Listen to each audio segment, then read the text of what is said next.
Friends, Nifty 50 stock series பார்த்துட்டுருக்கோம். அதில் அடுத்தது வந்து State Bank of India, PSU பேங்க்கில் பப்ளிக் செக்டரில் வந்து number 1 bank, oldest bank. Market capital வந்து 6,81,000 கோடி இருக்குது. கரண்ட் பைசா 730 ரூபா. ஸ்டாக்கோட பிஇ வந்து 8.5. டிவிடெண்ட் ஈல்டு 1.88% தராங்க. ரிட்டர்ன் ஆன் ஈக்விட்டி 17.3 இருக்குது. ப்ராஃபிட் க்ரோத் வந்து லாஸ்ட்டு 5 இயர்ஸாக வந்து 98.7 இருக்குது. ஹெல்த்தி டிவிடெண்ட் பே அவுட் 18.1 இருக்குது. இதோட ப்ரைஸ் வந்து பார்த்திங்கன்னா ஒரு 850 ரேஞ்சில் இருந்துட்டு இப்போ ஒரு மார்க்கெட் கண்டிஷன்னால் நல்லா இறங்கியிருக்கு. இது ஒரு நல்ல ஆப்பர்ச்சுனிட்டி. இந்த ப்ரைஸ்லேயும் வாங்கலாம். இது கீழே 700 ரூபா இல்லை 650 ரேஞ்சுக்கு வந்தாலும் வாங்குங்க. திரும்ப வந்து பவுன்ஸ் பேக் ஆகும்போது உங்களுக்கு 750 ருபீஸ், அதுக்கப்புறம் செகண்ட் டார்கெட்டாக 800, தேர்ட் டார்கெட்டாக 850 வரைக்கும் போக வாய்ப்பு இருக்குது. இதோட ரெவன்யூ வந்து கன்சிஸ்டண்ட்டாக ஏறி இருக்குது. லாஸ்ட்டு 3 இயர்ஸில் பார்த்திங்கன்னா 73,000 crores இருந்தது 121,000 crores வரைக்கும் போயிருக்கு. நெட் ப்ராஃபிட் வந்து 9,300 crores-லேருந்து 20,000 crores வரைக்கும் போயிருக்கு.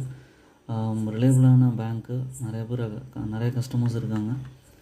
அதுக்கு அடுத்தது வந்து பார்த்திங்கன்னா ஹிந்துஸ்தான் யூனிலிவர் ஸ்டாக்கு அடுத்த செகண்டாக பார்க்குறது. அதோட பிராண்ட்ஸ் வந்து எல்லாருமே டே டு டே பேசிஸில் யூஸ் பண்ணுவாங்க.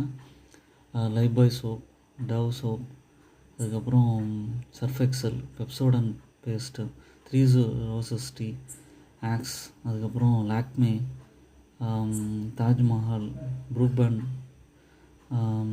ஃபேர் அண்ட் லவ்லி, இந்த மாதிரி நிறையா டே டு டே யூஸ் பண்ணுற ப்ராடக்ட்ஸ் இருக்குது. ஒரு leading FMCG company. Market capital வந்து 5,75,000 கோடி. கரண்ட் பைசா 2,450 ரூபா இருக்குது. ஸ்டாக்கோட பிஇ 56 இருக்குது. Dividend yield 1.71%. Return on equity 20.2 இருக்குது. Almost dead free company. Healthy dividend பே 92.2 இருக்குது. இது வந்து நல்ல கரெக்ஷன் கொடுத்துட்டு இப்போ பிரேக் அவுட் ஆகி ஏற ஆரம்பிச்சிருக்கு. கண்டிப்பாக வந்து லாங் டேர்ம் பெர்ஸ்பெக்டிவில் நல்ல ஸ்டாக்கு. ஃபஸ்ட்டு டார்கெட்டாக வந்து 2,600 ரூபா போகும். செகண்ட் டார்கெட்டாக 2,700, மூணாவது டார்கெட்டாக 3,000 ரூபா வரைக்கும் போக வாய்ப்பு இருக்குது.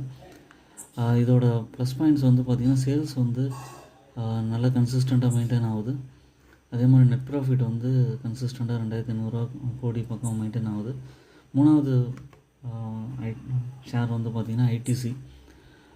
இதோட ப்ராடக்ட்ஸும் வந்து டே டு டே பேசிஸில் யூஸ் பண்ணுறோம். ஆஷீர்வாத், அதுக்கப்புறம் பிங்கோ, ஃபியாமா டிவில்ஸ், அதுக்கப்புறம் இப்பி நூடுல்ஸ், இது மாதிரி நிறையா லீடிங் ப்ராடக்ட்ஸ்லாம் இருக்குது. சிகரெட் மேனுஃபேக்சரிங் லீடிங்கில் இருக்காங்க. இதோட மார்க்கெட் கேபிட்டல் வந்து 5,49,000 கோடி. கரண்ட் ப்ரைஸ் 439 ரூபா இருக்குது. Consistent dividend yield 3.13%.